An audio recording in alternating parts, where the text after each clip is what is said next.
All right, guys. Well, welcome to the show. It's great to be with you as always. And, today I'm really excited about this episode because this is a repeat guest, somebody who is just incredibly knowledgeable about Western hunting and gear and just a wealth of information.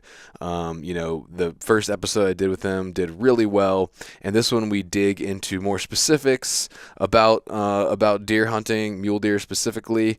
But it's just a great episode. Anytime you get a chance to talk with my guest today, who is Robbie Denning, anytime you get a chance to talk with Robbie, it's going to be a great conversation. He's just an awesome guy. He's got a new book coming out where he tells all the stories of all the great bucks that he's killed over the years. Maybe not all of them, but a lot of them. And as well as some other really good contributing authors that he had in this book that share the stories of their big mule deer hunts. So be on the lookout for that new book. And Robbie's just, like I said, he's just full of life. He's a great guy. He's a believer. He loves killing big mule deer. And we talk about, I got actually 2 mule deer tags this year. I got the Montana General Deer Tag, and then I have another deer tag in Idaho as well. So really hoping that, Lord willing, this year I will be able to notch the tag on my first mule deer, maybe even 2 mule deer. That would just be a huge blessing. So I wanted to dig in a little bit on that, and there's nobody better to talk to about killing big mule deer than Robbie Denning. So enjoy this episode, guys, and we'll see you on the next one.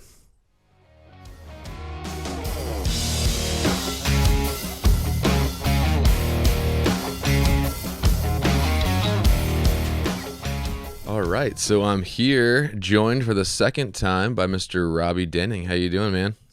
Morning, good.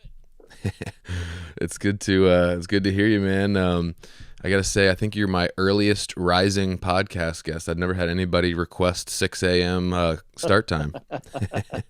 Yeah, dude. If I get too later in the morning, I mean, it's not that I can't adjust work or anything. It's just too crazy. It's just too hard to catch up the rest of the day. So this is the best part of the day, anyways, I think. I'm with you, man. I've always been an early riser, and I like getting up and getting stuff going and stuff though, because my wife, she likes to stay up late and likes to sleep late. So. Of course, she wants to spend time with me, so she wants me to hang out with her late, but then I want to get up early, so I end up suffering. We have the same dynamic here. It's the same thing. Have you been able to work it out, or you just... Yeah. I spend lots of time with my wife, my favorite human. But yeah, I mean, at 8:30, 9 o'clock, I'm over there drifting off in the chair, and she's like, "You're not going to watch this show with me?" Yes. Sorry, baby. I just am not built for it. And, it's not like I get up at 4 or anything like that, but, this time of year, 6, 7's late, that feels like the day's gone if I sleep till 7. So, and then as we get into the summer, man, I'm more like, 5:30 and stuff. So, yeah. Well, cool, man. So yeah, I know you got a lot going on too. We were just talking off the air about it, but, how was your last season, man? It was good. It was a good year. Lots of hunting days. I did not punch a tag. I don't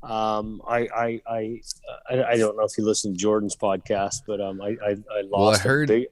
I didn't hear the podcast, but I did hear that you had a little bit of a rough year. Yep.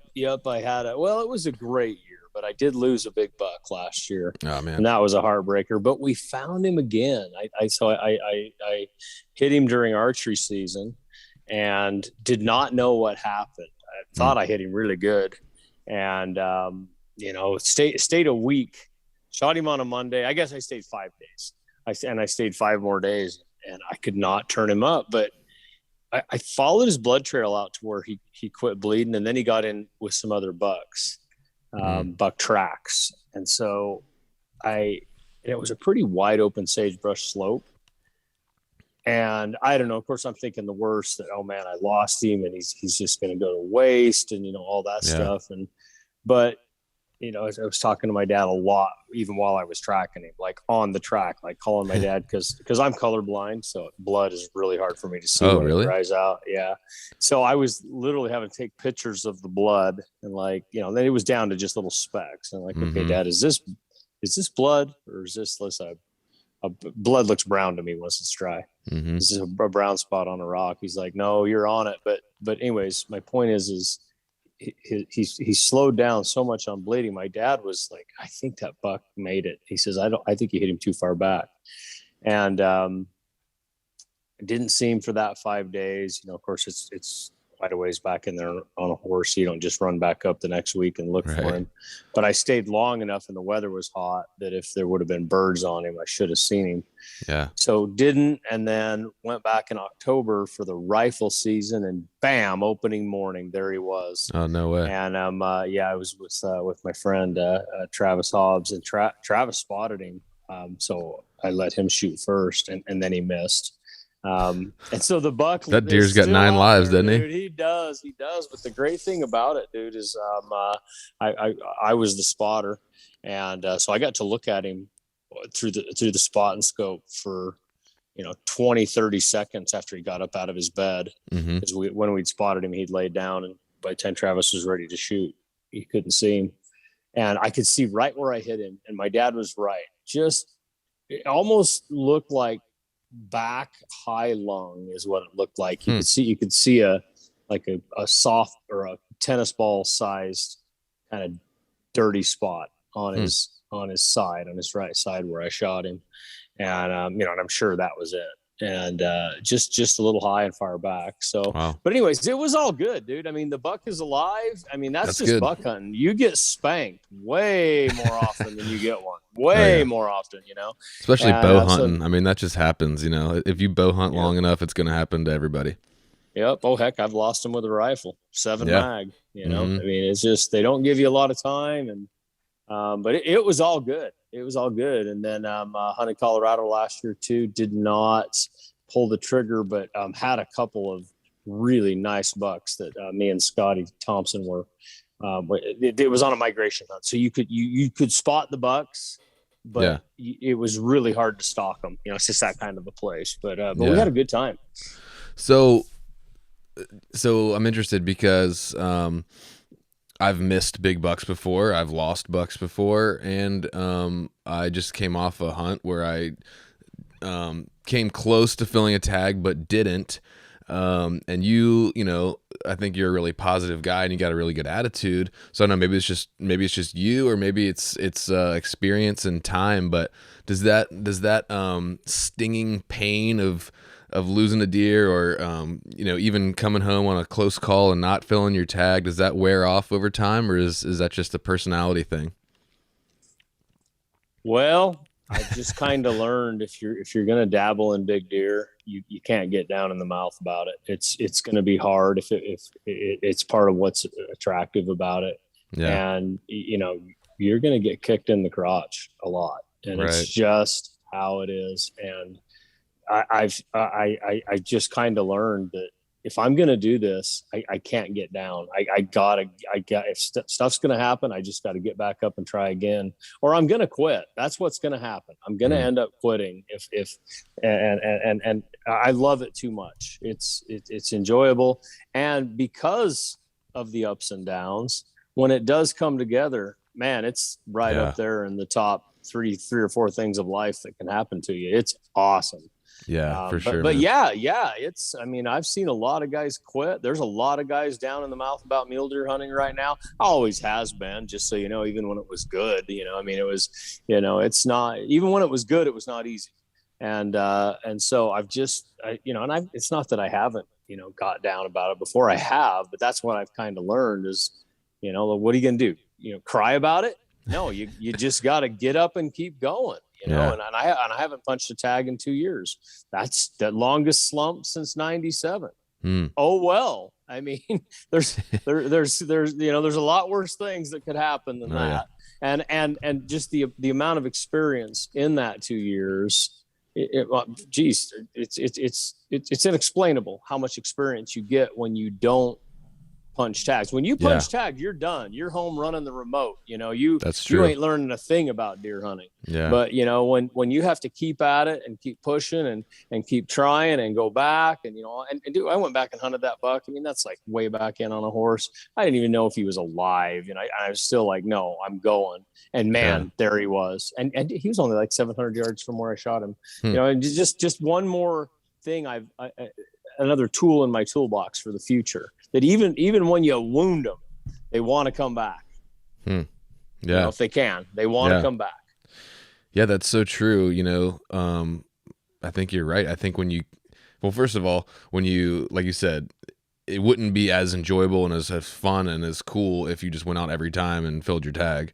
And also, I think you're right. I think when you come out of there with a big deer or a bear or whatever it may be, that's kind of, your mind is just, yep, got him done. You don't really analyze it as much and pick it apart and realize like, well, I did this right, I did this wrong, this is what I'd do different. You're kind of just like overwhelmed by success. Yep. Yeah, that's interesting. Because I've definitely been, as driving home from this bear hunt, I was definitely, analyzing and scrutinizing everything like that. But any like specific lessons you learned from this year or even this last 2 years of having a slump? Stand out? Just keep trusting God. He's going to deliver. He delivers in the pinch every time. And part of this is a test of my faith, because you hear me say that I love big buck hunting, but I love the Lord, and I'm not going to put big buck hunting above him. Yeah. And he can give and he can take away. And I would be a little bit selfish and a little bit spoiled if I got down about this. And so, yeah, dude, that's what I've learned, is that this is a test, and I just need to keep going. As far as the physical part of it, I'm always reaffirmed that it's always reaffirmed to me that you can be where a big buck is, and you may not see him. Because if he's big, he's older, he's 4, 5, 6, 7, 8 years old, and he is surviving there for a reason. He can get away from people, and you may not see him every time you go. In fact, you probably won't see him, especially after velvet rub. And so you can't give up on a place too fast. And that's the dilemma, is, you could, I've written about it before. You can be too patient of a hunter, because if they're not around, it doesn't matter how patient you are. You can be as patient as a rock. If they're not around, there's nothing you can do about it. They're not, Right. you can't invent a deer out of the dirt, and so that's always the dilemma. But so that's one thing, just the last couple of years, I'm like, if I'm in a good area, if I'm here on purpose, then there's a reason. And even if I'm not seeing them, I just need to keep at it until I'm absolutely sure there's no chance here. Yeah. Before I move. And so, when I was younger, I jumped around a lot more, but deer hunting was better then. You could get away with that. Where now it's a little bit tougher. So everything counts. Everything has to be intentional. So, well, I don't know if I don't want to go too deep into this, but you're saying, the deer hunting's not quite as good now. Is that just more hunters, less deer? No, dude, this whole more hunter thing, dude. What is it? Less habitat? Why is it? Winter kill. Winter kill right now is what it is. The whole hunter thing. Yeah. There's more hunters applying for tags. Tags are harder to get. That's one of the things that's harder. But at the end of the day, the number of the hunters in the field, that's ebbed and flowed for many years. And, you get peaks and you get valleys, but overall, most of the states are reporting, like Wyoming, overall, the number of deer hunters, dude, it's not up. And on Idaho, we've had a big influx of people move in, so the numbers are still in question just a little bit. But as far as number of deer tags sold in Idaho, it's been pretty flat too. But what's harder now is that they put all the non-resident tags on a cap, and they did reduce the number of them. So there are less tags there, but as far as that's not what's driving the deer population, because we could make up for that many tags that they reduced just in the residents moving in. And so, no, dude, it's winter kill. We had Wow. a 16-17 winter handed us our butts on a plate. And it always takes a couple years for everybody to realize what happened, including Fish and Game. I've been through this many times. And so that winter of 16-17, especially in Idaho and Wyoming, that really hurt us, set us back a lot. And it's healing up now. It's better than it was.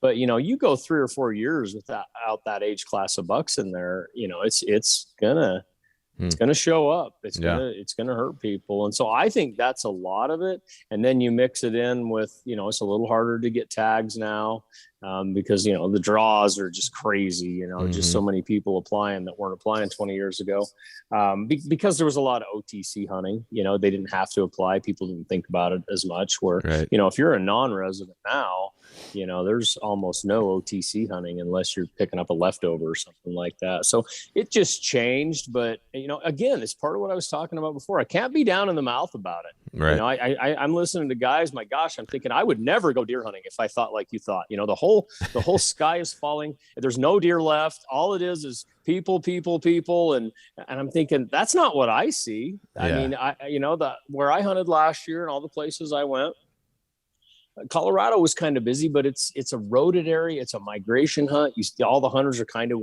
in one place. I knew that, dude. I still saw 2 bucks over 180.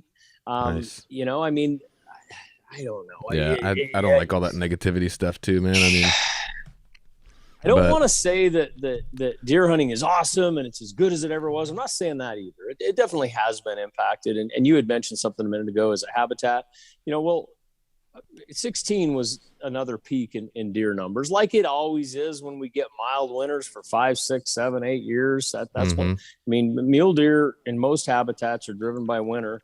And so in the Wyoming range, I think their objective is like 40,000 deer in the Wyoming range. I'm just pulling it out of my memory here. I could be off a few thousand. That's kind of their objective. And in 14, 15, and 16, very favorable years for mule deer.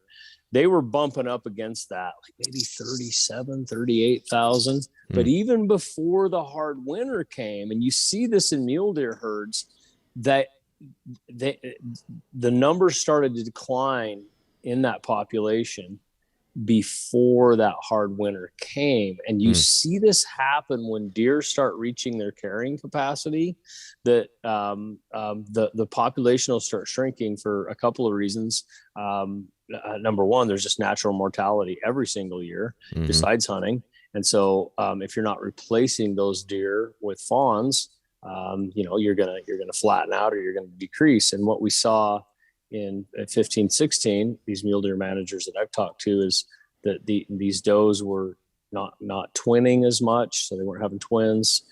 Some does were not having a fawn, and that recruitment is not there, and you see that population kind of level off or even start to decline. And so when they saw that in the Wyoming range in 16, they were like, this is indicative that we're at the carrying capacity of the range. Gotcha. And winter range, everything all put together, and so that obviously they did not hit objective, and we used to be able to, they used to be able to, in the 90s and the 80s, hit those kind of numbers. And so yeah, that's probably a factor in it, and development of winter range, the anticline where they've got all the gas wells out there is where the deer winter, that's had an impact on them. Obviously, there's things going against them, but we're still just talking about a few thousand deer out of 40,000. It's not like the sky is falling.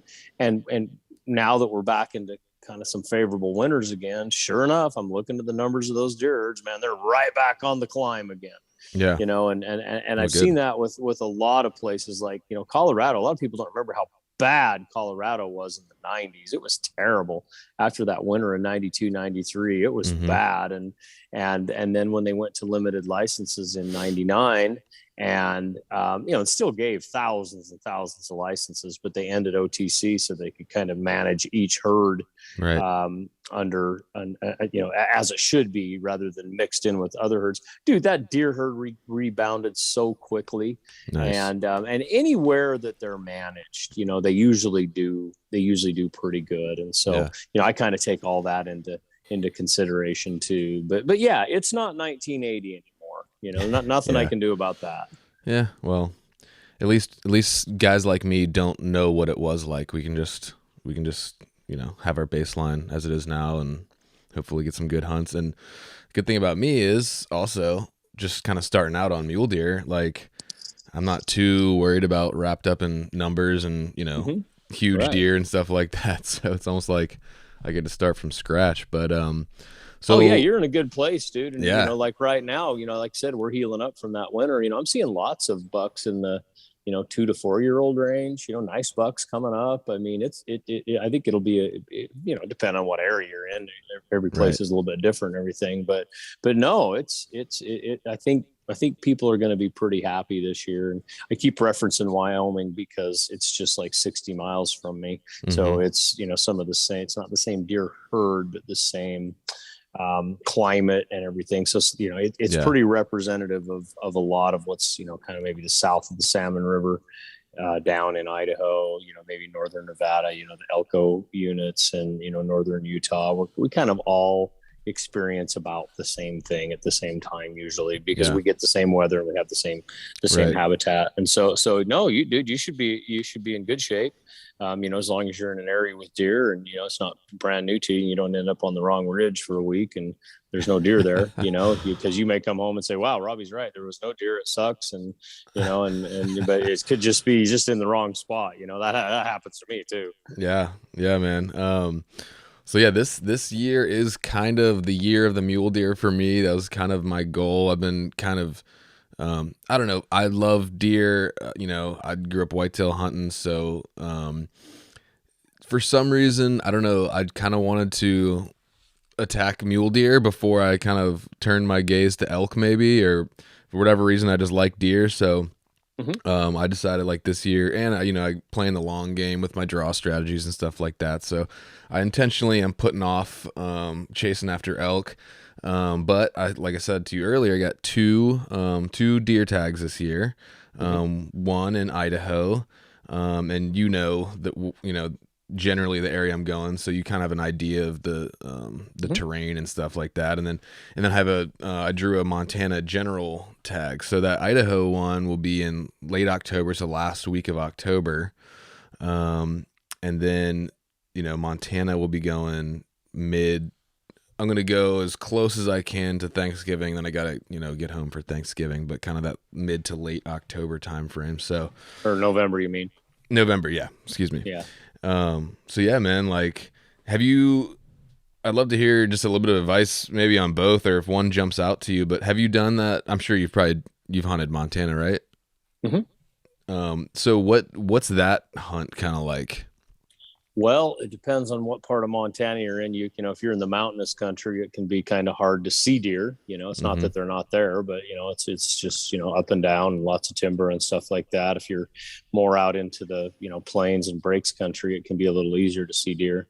If you're hunting public land, the deer are typically younger in those places because there's just more turnover on them. Mm-hmm. But Montana's doing, like I said, kind of like all of us, they're healing up pretty good. And so the guys I know that are hunting Montana, especially the kind of the sagebrush type stuff, they're seeing a lot of bucks and doing pretty well. But what you have going for you in Montana is that rut. And so when you're in Idaho, you may not even see any rutting. It's going to be happening or very close to happening by late October, typically by Halloween.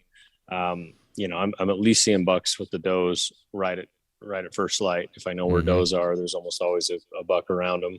And I don't think it just starts like with the small bucks. I think the big bucks, I think there's just like when I've elk hunted, dude, the big bulls are they're in with the cows first. If there's a Mm-hmm. big bull around, you may only see small bulls with the cows because there's a lot of small bulls. It's the same dynamic with mule deer. There's a lot of small bucks, and so sometimes, before the rut really gets going, it's like, oh, it's just the little bucks rutting, but that's not the case. It's just there's a lot of little bucks. I've seen some of the biggest bucks, like bucks I've scouted, first right into the does. They know what that smell is. They know what's going on. They're not going to let them little bucks get in there first. And so, but the challenge of hunting late October is there's still not a lot of rut activity. And even if there's not a lot of does in estrus, that's just really what's driving it. But there's a few coming in, and as soon as they start to come in, it's kind of like a fly hatch going off on the river. Those fish are keying in on that.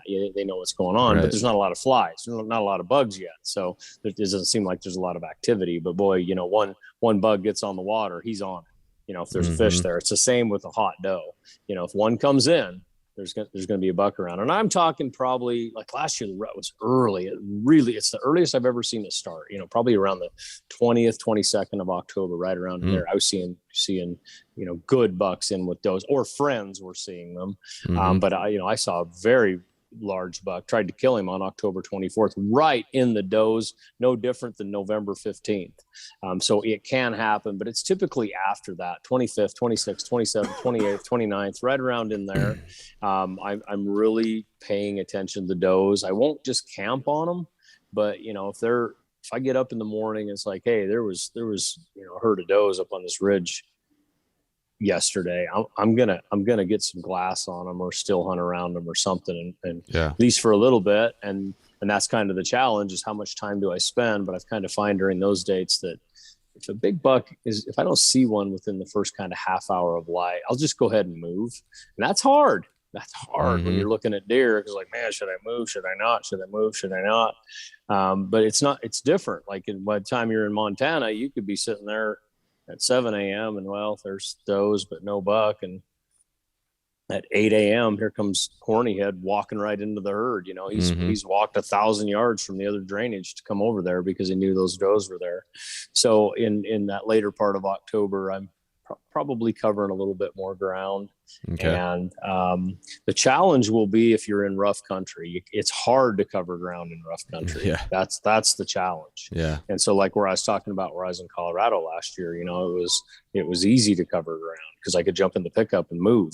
And might have to walk 500 yards out to a rim and glass, but it's mid-November. I'm like, okay, no bucks here this morning. I'm going to move. Where the very next morning there could be a big buck right there. Because they're cruising all around and just exactly. Yeah. So in that October time frame, are you focusing on other stuff like maybe food sources or even water or are you truly trying to hunt that buck in a specific way, or are you still kind of hunting the does and keep an eye on the does and stuff like that, or just a little combination of both as it compares to later in November?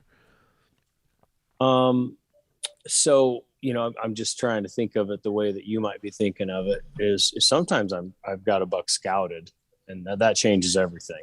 Right. So I'll stick to an area a lot longer if I've got a buck scouted.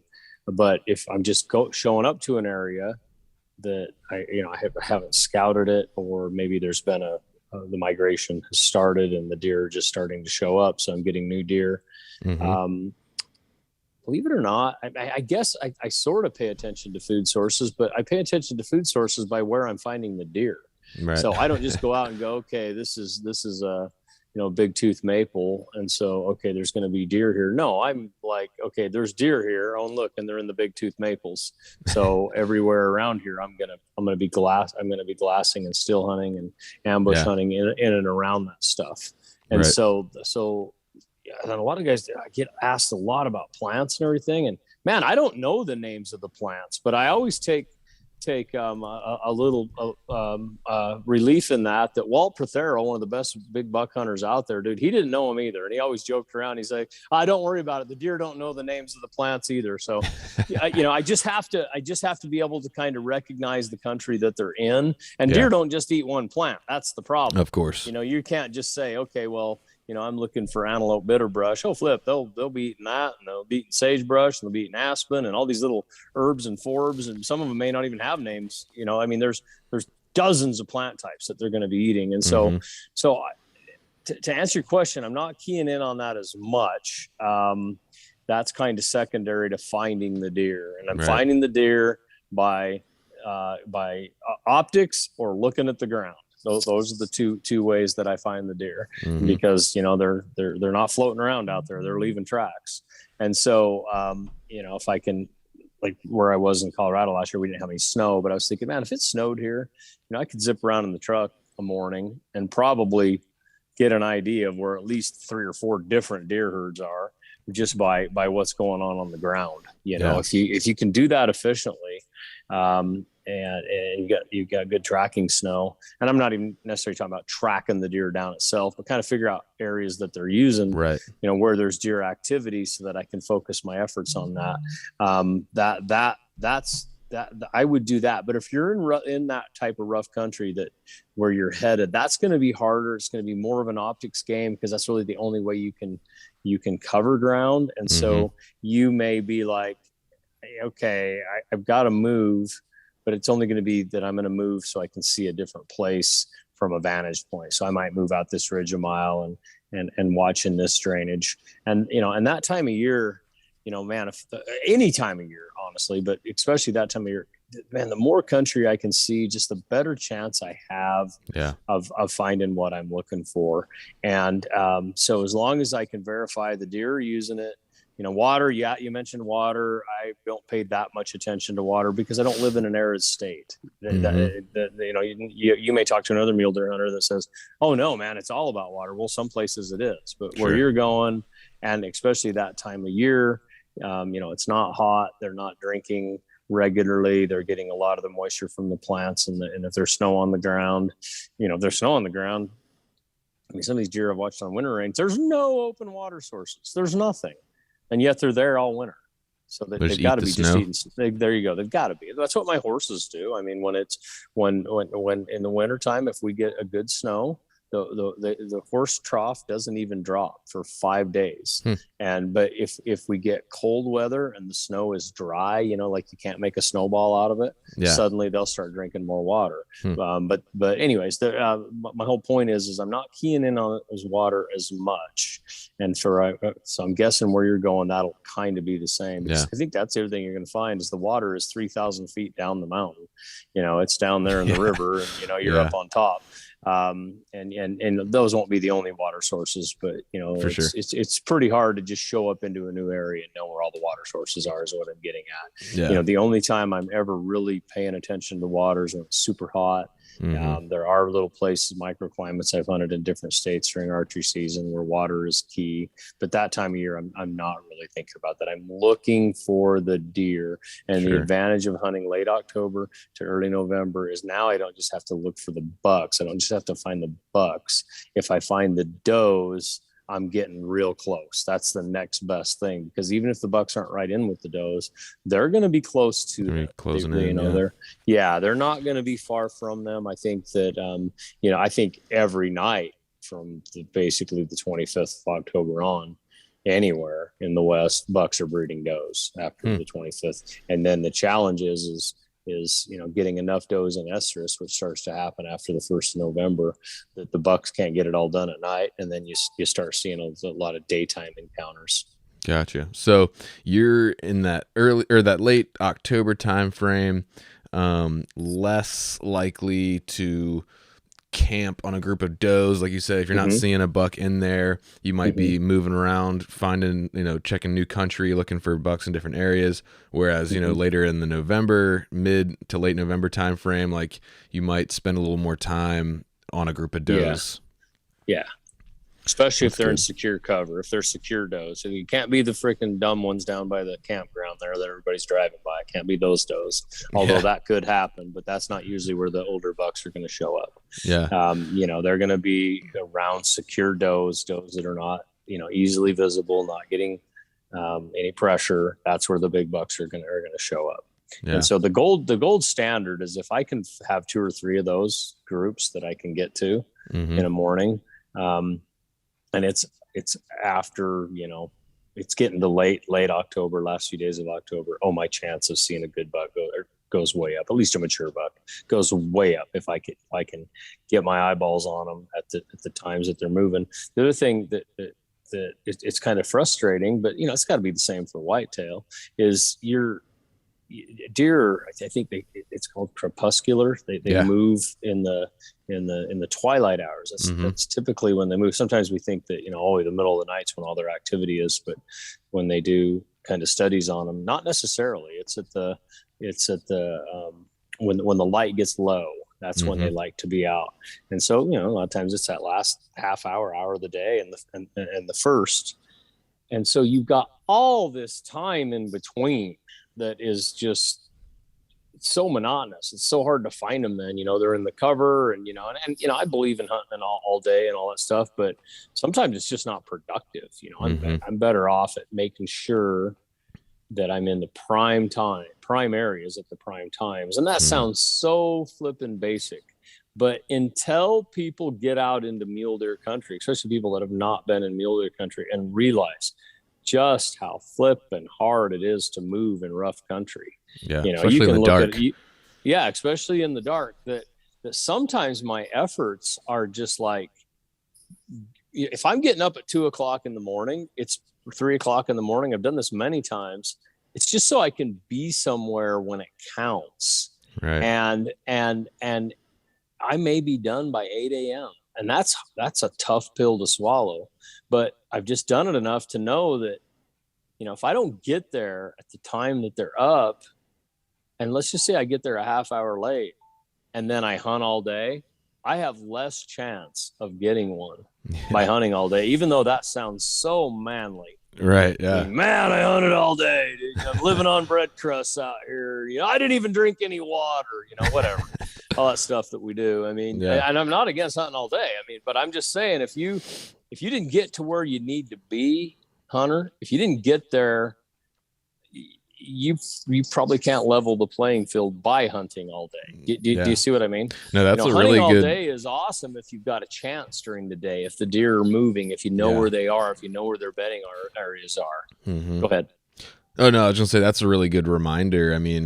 I think sometimes people might, like you said, they might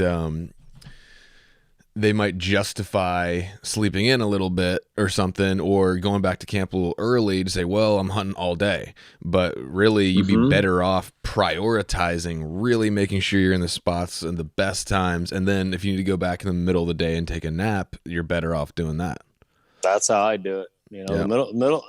About the only time I for sure hunt all day is during the peak of the rut, right. November 10th on.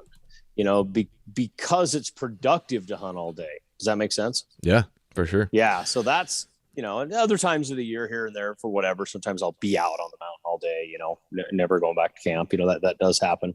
But I know as I get to the peak of the rut, wow, it's actually going to pay off by being out here, because anything can happen, especially, as you get past the 10th of November, closer to the 20th, they're just going crazy. If you can find does during the day, there's the bucks are going to be around there. There could be a chance he's up at 11:30 in the morning, full sunlight, chasing does. Yeah. So for this Montana hunt, I'm probably going to be more on the eastern side of the state. More of the rolling sagebrush type areas and stuff like that. I'm trying to be vague, but also ask specific questions here. It's all right. Everybody knows. Yeah.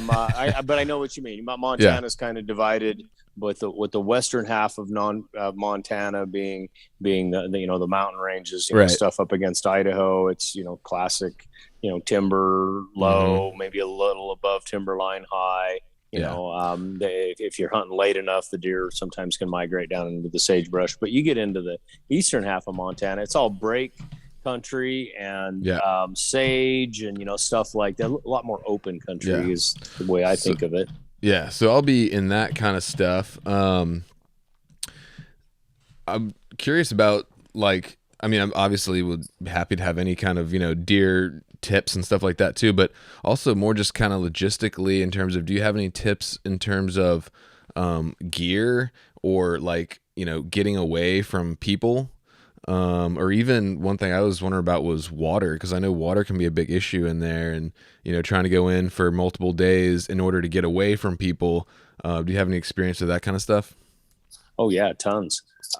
So the have you ever been to where you're going hunting? I've only driven through. I never spent any time there. So you don't. Luckily, I'll have some. Are you going? I probably will be with some other guys that I'm either going to be sharing a base camp with some other guys like Mark Livesey and Brian and Ryan and those guys, or I'm going to be like Mark said, if we do split off, he would kind of give me some areas to check out. So I'll have a little bit of local or semi-local knowledge. Yeah, that's what you need. Because that changes everything. Because if you go out there and all you've done is Google Earth and talk to the biologist, which is great, you have to do that stuff. You still have the challenge of figuring out in a massive amount of country. And if it's public land, it's all open. So in a way that makes it harder because now it's like, well, should I go here? Should I go there? And so if you've got some local knowledge, some help that like, look, this is where deer traditionally are, these two canyons and this little mesa right here, and even though there's all this other country just west of there, there's just not that many deer over there, then that's huge. That just narrows everything down because, talking to my friends that hunt in the East, there's a book you should read. There's a guy, his name is Daniel Brannigan. I just reviewed it on my blog last summer. It's called So You Want to Hunt the West for Mule Deer. You should read that because he broke it. He did a good job breaking it down on what it's like for an Eastern hunter coming west. And he brought up a point. I've mentioned this on a couple other podcasts, but this applies to what you're talking about, is that the challenge in coming to the west for an Eastern hunter is the deer are not as evenly distributed as Eastern whitetail. So whether it's big woods, northeast stuff, or if it's Midwest stuff, his point was the deer are kind of more evenly distributed. If there's 20 deer per square mile here, the next square mile is not going to be a lot different. Right. Roughly, if it's a deery type area, it's like you almost know, like, okay, there's deer in there. Exactly. He said, yeah, you can come to the West and there can be massive amounts of country, square mile after square mile of square mile, that doesn't look really any different than anywhere else, but there's no deer. Interesting. And he said, and this could be to do with, maybe there's never deer there, or because our mule deer are so transitionary, depending on the time of the year, because they migrate. Most of our mule deer herds have some type of migration component to them. Yeah. That they're using the different parts of the country in different parts of the year. So there might not be any deer there now, but in 2 weeks there could be more. And of course I should have known all that, but until he said it, I thought, okay, that's the challenge right there. He's right. Because when you live out here, you have the advantage of just spending years in it. And after a while, you're just like, oh yeah, don't go there. There's no deer there. I mean, the deer aren't even there until, November. Yet I know guys that are going there. I'm like, why are you going there? Yeah. And so that's going to be a little bit of your challenge. And that's why I was asking, my first question was, have you been there before? Because, if you can just hit the ground on day one and someone said here and here, and you trust this person, then just go here and here. And just, don't screw around. I mean, do what I was saying is, spend a lot more time there than you think, even if you're not seeing them, just to make sure, and sometimes it's just tracks on the ground that, there's no tracks, so there's no deer, but have I covered enough of it to say there's no tracks? And have I glassed enough of it? And glassing is the best technique, but it's not always possible. If you don't have good vantage points, fog. I mean, a lot of guys are sitting back in camp playing cards when it's foggy, and I'm like, no, the deer are up during the fog. I just can't use my binoculars. So if I can get out there where the deer have been, I mean, still hunting can be deadly in the fog, because they're just letting their guard down a little bit. Fog's almost like evening to them a little bit. I've seen that happen. Like they'll just get up in it and stuff. And so, but this is the challenge. You can be doing everything right, Hunter, everything. You can be the best mule deer hunter on the planet. If you're in the wrong spot, you're going to not going to get one. That's And so tough. that's what your challenge is going to be, is figuring out where to spend your time. And if those guys are willing to help you, I mean, those, if Ryan's in that group, dude, I mean, he knows that stuff, that like the back of his hand, dude. He knows the folds where they're at, and that's where you want to spend the time, and until you're absolutely sure that, hey, there's not a buck here that I'm happy with, or the deer aren't here, or something else. There's sure a lot of guys right here. This is tough. Can't really hunt on purpose. I always want to go where I can hunt on purpose. I don't want to be the guy sitting on the knob hoping somebody pushes something to me. I don't like that. Nothing in my favor. And so that's what I'd be thinking about at that time of year. And because you're out in the more open country, vantage points are huge. And some of that stuff is so void of vantage points. I mean, you got to get creative. You're getting on the roof of your truck, you're climbing up on a windmill, things like that, because sometimes that's all you need is 30 feet of elevation, and you can look at a mile of country that there's no other way to look at other than walking through it, which is not as good because you can't see it all, and a lot of times your shots are not ideal because you're spooking deer. And so that's the kind of techniques I would have right there. As far as logistics, if it's a roaded area, I use the roads to my advantage in that I can cover more ground if it's a roaded area. And I've only killed, I think, one big buck my whole life from the road. You got to be ready for that, but that's not what I'm talking about. I'm talking about, using the road system to be efficient to get to your more likely areas. So if there's a road system, I might be able to hit 2, even maybe 3 decent spots in a morning, while the deer are up and moving, where if there's not roads, maybe I can only do 1 spot a morning. And so I would be kind of thinking about that. But if it's like, there's roads there, but you only got to have about a half a mile to a mile for bucks to get comfortable away from a road, as long as it's, as long as there's some cover and rough country and stuff like that. So I one of my best muzzleloader buck I've ever killed was in a spot like that, where I'm just hunting little parcels, little places off the road that are not that far, but people are either driving by them or just not thinking about them for whatever reason. And so then it's kind of a quasi, I'm backpacking, but I'm sleeping in the tent and I can hear a truck over there at a mile. It's different than backpacking in the in the mountains, you know what I mean? Right. And so it still gets down, dude, to where are the deer and where are those guys going to point you? That's what it's going to get down to. But wherever I'm at on a cold hunt like that, I have a great base camp. I am not the frickin' guy trying to be a badass, crawling in my camper at 7:30 p.m., my camper shell, firing up the little buddy heater. I can't even stand up, and I'm eating a freeze-dried meal. I am not that guy. No, I've got a good tent set up. I've got good food. I've got lanterns. I've got good heaters and stuff like that, because that's part of your hunt. I'm going to save the survival stuff for when, okay, I can't get in there in the middle of the night, so I need to get in there in the evening and backpack and spend the night there so I can be there right at daylight. That's what I save that stuff for. But when I can have a base camp, I have a base camp is what I'm getting at, because that's, I was in Colorado last year, 9 days, 2 days longer than the season, and, hunted everything. I was hunting just as effectively the last few minutes of the last day as I was the first few minutes of the first day, because I was prepared for that type of hunting. And so you're not necessarily going in and spending multiple days, like miles back.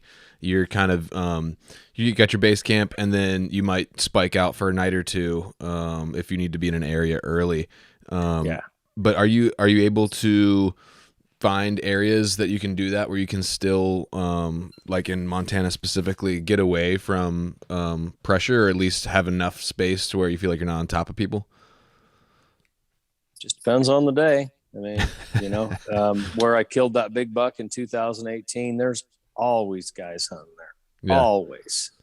Dude, I had that place to myself for 4 days of the opener, and I killed one of the whitest bucks I've ever killed, and nobody showed up. I don't Interesting. know where they were. Hmm. And so that's part of just knowing your country well, because there's been other times I've hunted that place and I'm gone by the afternoon of the opener because I'm like, there's just too many people here. I cannot hunt on purpose. Yeah.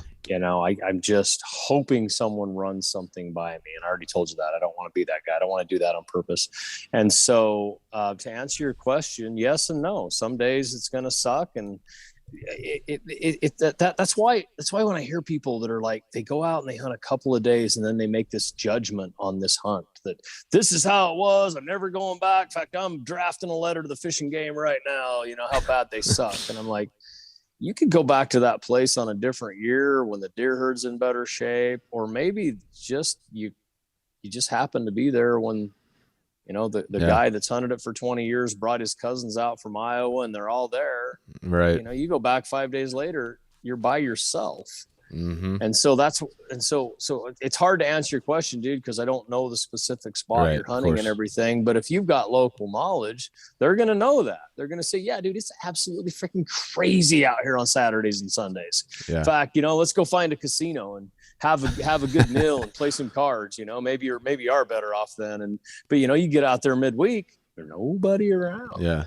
And so that's part of the challenge of it, dude, is just being able to think on your feet and just not giving up. Do you see what I mean? Is like, sure. Okay, well, I need to move. And I've been to this place twice now. It sucked every time. Great. I'm going to move over here, and that like that area. I was in Colorado last year. It was the first time I'd hunted it, but I was with Scotty Thompson. He's hunted it well. He shared the knowledge with me. And when this wasn't working out, I already had a backup plan. And by the time I ended up hunting about 3 or 4 different areas. And sure enough, dude, I turned over 2 $180 in that time in a brand new unit I'd never been to.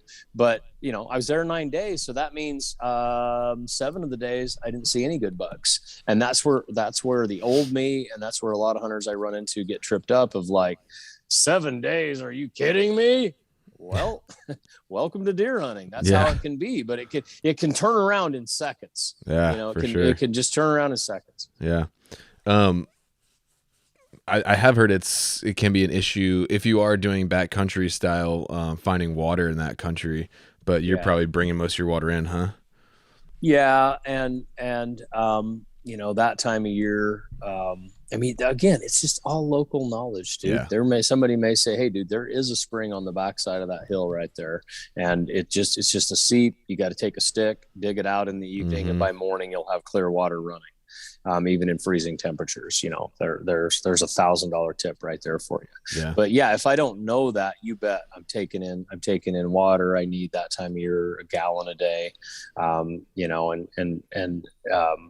So if it's the kind of hunt, that's what I'm saying is, maybe these guys know a place where, hey, it's, even though there's a road every couple of miles here, there's a couple of places you can pack in, be between 2 roads for 5 days and never see another hunter. Then yeah, you're gonna have to figure that out and how to get more water in. But we already talked about this earlier. I usually in the middle of the day, I'm not out anything to not be hunting. And a lot of times I'm just working on the logistics. I'm getting water, I'm, things like that. So that's the kind of stuff that, going back to what we were saying, you can like spend that time in the middle of the day to really prioritize and make sure you're really where you need to be when you need to be there in those crepuscular times.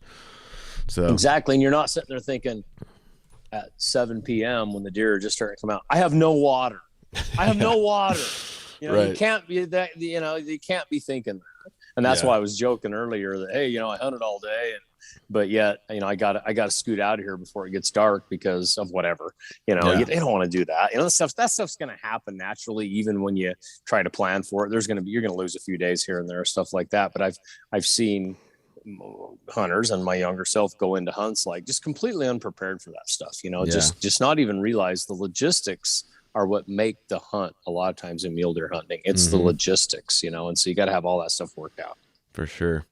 Well, I'm looking forward to it, man. I'm looking forward to getting out there and hopefully getting my first mule deer this year. So, but I got to ask, I know you got a new book coming out you mentioned, so I want to hear a little bit about that before we wrap up here. So what's up with your new book? Okay. So I released Hunting Big Mule Deer, How to Take the Best Buck of Your Life back in 2015. Which awesome book. Highly recommend it. Thank you very much. I appreciate you mentioning it. The as soon as I was done with it, though, I still had more material that didn't go in there. And as guys read it, I heard back from a lot of guys that they really liked the stories that were in it. Mm-hmm. But the stories were kind of short. That was not a story book. That was Right. a how-to Tactics. book. Yeah. There you go. I mean, that thing covers everything, like all the way down to like, practicing with your weapon and like gear. That thing really covers a lot of stuff. You bet. And so there wasn't a lot of room for stories in there, maybe anecdotal stories to prove a point. Where, as I heard from guys how much they liked the stories, I thought, oh man, I can get you stories. I got tons of those. And so, yeah, because one of my favorite parts of the book is the story you open with about the one buck that was like the buck that set you on the path to like, only hunting big mature mule deer bucks. This is an awesome story. We talked about it on the first podcast we did. Yeah, the one that started it all. That story's called. Yeah, and that was a story. But again, it was to make a point. And so, I did that story in a 1,500 words, 2,000 words, something like that. Mm-hmm. Where this book, I started on it not long after I published the other one, and it's pure story format, meaning that's what you're reading. Cool. It's a storybook of mule deer hunting, and it's not just the how-to. So I did 7 buck stories of bucks I've hunted, killed, or bucks that got away. Nice. Actually did 8 stories in there, including the last one, which covers the last 2 years, because there's always a story, as we talked about. Even when you're not getting a buck, there's always a story.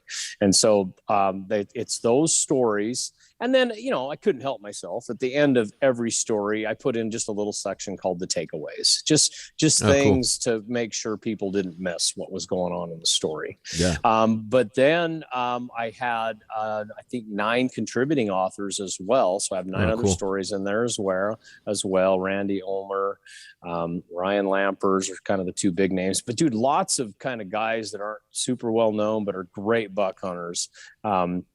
Jared Bloomgren, Travis Hobbs, Scotty Thompson, Corey Dixon, just a lot of guys I've known, locally or regionally that they get it done. Cool. And so I had all those guys submit stories too. Theirs are a little shorter. My stories are long, 5,000 to 12,000 words. Most of theirs are right around a couple of thousand words. But dude, there's just so many takeaways in all these stories that you go through.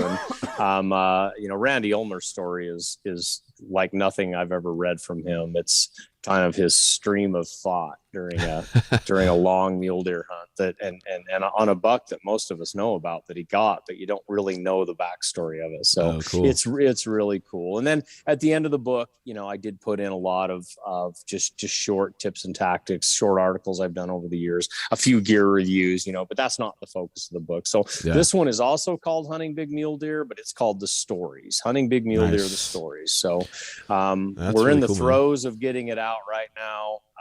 Hope to have it out by June. I'll be at Ryan Lamper's Western Hunting Summit in June, and I hope to have some complimentary copies for those guys that signed up for the summit. Nice. But if I don't make that deadline, it should be shortly after that. So that's awesome, man. Yeah, I love it because stories, obviously hunting stories are like, it's as old as human civilization, going on a hunt and telling a story, and they're entertaining, but also like stories are how we learn a lot. There's like you mentioned it, there's this section about the takeaways, but you can learn so much from a story. And the thing about a story is it keeps you engaged and it keeps you excited and thinking about what's going on. Whereas, I love the tips and tactics stuff too, but after a while, it's like you can only read so much of that before your eyes start to glaze over a little bit, just because it's like information overload and just kind of like facts. But when you got like a story arc to follow, you can kind of get into it and actually think a lot. I think you can maybe even learn more from a story, from a great hunt, Yes, it'll stick in your mind longer. It will. You'll live that story for sure. And I know this because when I was a young hunter, I lived and breathed those stories that I had read from Dwight Shue and Kurt Garner and Walt Prothero and all those guys. I would be in the woods living those stories and remembering things they said in that story that actually now made sense because I was experiencing something similar. Yeah. So Yeah, I mean, even just like the Bible, I mean, it's not just a giant book of facts and rules and like procedures. It's a story, and that's why it helps us to resonate with it, you know?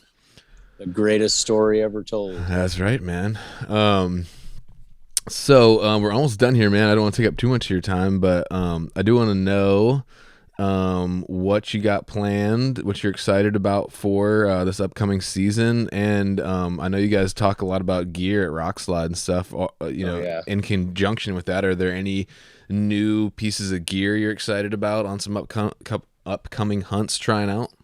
Yeah. Zeiss just released their SFL binocular. Now, last summer I did a review on their SF. SF stands for Smart Focus. That's a line of binoculars where you've only got 1.4 turns of rotation in the focus knob, and yet it still allows you to do very fine focusing. And the knob is got enough stiffness to it that it doesn't come out of focus easily when it's inside your coat. And anybody that has hunted mule deer a lot will know what I mean. I just hit on a couple of things right there that some even great optics are lacking. Too hard to focus, and every time you pick them up, you got to refocus. So they've tried to solve that, and I think they've done a pretty good job with it. But their SF, I did their SF 32 last year. The 32 means 32 millimeter, and I think it's Zeiss's kind of answer to Swarovski's NL. And while they don't beat the NL, they come up close to it. And I was really happy with those binoculars last summer. The only reason I don't hunt with them is they don't have a built-in rangefinder. And I am a bino combo rangefinder guy. I want one, because I'm not a super long range shooter. I don't need a weather station in my rangefinder, all that other stuff. I don't need to link up with the Hubble telescope or anything like that. So I can just do a combo and be just fine with it. And so, they reviewed well. I put them down as a scouting binocular or anything that a bow hunter would want to do, because they're small. You don't even know they're around your neck. They're 21 ounces. Well, this new SFL that just came out, it stands for SF Light. Okay, it's kind of strange. It's not lighter than the 32. It's actually an ounce heavier, but it's a 40 millimeter binocular. So they beefed up the objective lens, which really beeps up your light transmission. And I've had them for about 2 weeks. I've still got the 32s, and now I've got the 40s. The 40s are beating the 32s by almost 10 minutes in the twilight, up to 10 minutes. Dang. Yeah, I mean, I was 55 minutes after sundown the other night looking at light spots on some trees that I test binoculars on out behind the house here at 200 yards. 55 minutes where the 32s were tapping out at 45 minutes. Wow. And so that's a binocular I'm testing right now. And the best part about them, this is where I'm going with all this. Those 32s are spendy, $2,500. Wow. The SF lights are $1,800. And so far they seem to be neck and neck with the 32s. In fact, Zeiss kind of outdid itself. I think by the time I get done with this review, people will be like, man, do I buy the 32s or do I buy the 40s? I think they're going to go with the 40s myself. Yeah. So there's that piece of gear. There's a rifle sling that we're testing. I don't have it personally, but Jared Bloomgood's doing it. And the problem with a rifle sling is, like, a lot of times in rough terrain, you need to double sling your rifle, meaning across the chest, both shoulders, not just one shoulder. When you're not ready to shoot, but you're hiking a lot, that's a good way to pack it. Well, it's hard to get off in a hurry. You're trying to pull it over your head. And so I've got two companies now that are coming on Rock Slide. One of them is Creative Outdoors. They're out of Montana, and the other one's Red Kettle. They're a European, or excuse me, a UK company. Right? Yeah, you got it, dude. And the rifle slings undo from the front, so they have supposedly one-handed operation. I can have it double slung across me, so it can even be around my pack. Which makes it really hard to get off if it slides down over your day pack. I can just hit that clip on the front and swing the rifle around without having to put it over my head. So those are probably the two pieces of gear this year that I'm looking forward to using in mule deer. Dude, country. Have you tried the SIG stabilized binoculars yet? I haven't, but Jordan has, and she said they work. Dude, I've this bear hunt I was on, somebody lent me a pair of the 10s. I had them for 10 days, and then I've also used the 16s a little bit. They're pretty money, dude. Like, you can literally like pick them up with one hand and like no tripod, nothing, and get the job done. Like, That's amazing. they're pretty like the optical quality on the glass, I think, well, I know is not as good as a higher end, binocular, but just your the trade-off of that stabilization. And then with the 16s, I mean, like without a tripod, a 16 is almost useless for me anyway. Yeah, right. But these things, I mean, you can just whip them out and go. They're pretty cool. You should check them out. I actually ordered a pair. There's 3 new frontiers in optics that we're headed for. One of them is the lightweight, bright binocular that I just am talking about. You're seeing that in the Swarovski NLs, the Zeiss SF lines, that they're able to make a smaller binocular now that performs like binoculars did 10 years ago with 50 millimeter objective lenses, big, heavy, yeah, right. 2-pound binoculars. So that's one frontier. The next frontier is the image stabilization. They get that into an alpha glass. That's going to be a game changer. And then, dude, even going lighter once they start developing these plastics. And they haven't been able to do it yet, but I keep hearing that it's out there to where we're going to start seeing binocular weights crash and spotting scopes and stuff like that once they can develop that technology. So those are the 3 things I'm looking for in optics, is to get the image stabilized and to get even lighter. Yeah. And that stabilization thing, I mean, like, because I asked the Zeiss guys at the expo, I was like, do you guys, do this? And the guy was like, kind of like, almost like, no, of course not. Because, when you move into that type of thing, your optical, like your image quality is definitely decreased quite a bit. And even low light is not as good. So, I think the big guys like the Zeiss and the the Swarovskis that really take pride in their their image quality and clarity and all that. I think that's kind of why they're resisting getting into that now. But I'm sure they're probably working on something for down the road that'll not sacrifice the image quality and stuff, but still have a stabilization. That'll be exciting when that stuff comes out. They do it in high-end cameras. Why can't they do it in high-end optics? They've had image stabilization in high-end lenses and cameras for over a decade. For sure. And they might be thumbing their nose at it, but optics are all about trade-offs too. If I just want pure optical performance, Swarovski BTX with a 115, that there you go. There's your the best you can do. But there's so many trade-offs. I mean, I almost have to have a wheelbarrow to carry it around, and so and take out a second mortgage on your house to buy one. There you go. Yeah, exactly. Yeah, Jody needs to get a job, and so so it's always about trade-offs. So I might even give up a little bit of optical performance for some image stabilization, because the reason I'm an 8X guy, I primarily use 8Xs, is because I have to handhold my binoculars so much when I'm hunting, not so much when I'm scouting. I'm hunting, so that's why I hunt with an 8X, and guys are always shocked. But it's because a 10X is so hard to handhold. But if they stabilize that image, you got to try the 10s, takes man. That away, yeah. You got to try the 10s. I would, if I were you, if I could try one. I mean, you could probably get both, but I would try the 10s, especially if you're used to an 8. You'll be amazed, man. You can pull that thing up. You can pull that thing up with one hand and glass. It's pretty cool. Unreal, dude. Well, I'll be with Jordan this fall at some point. She'll be filming, and so I should be able to look through hers. Cool. So I should be able to get my hands on them. But speaking of that, real quick, this fall, what do you got? You got some cool stuff lined up?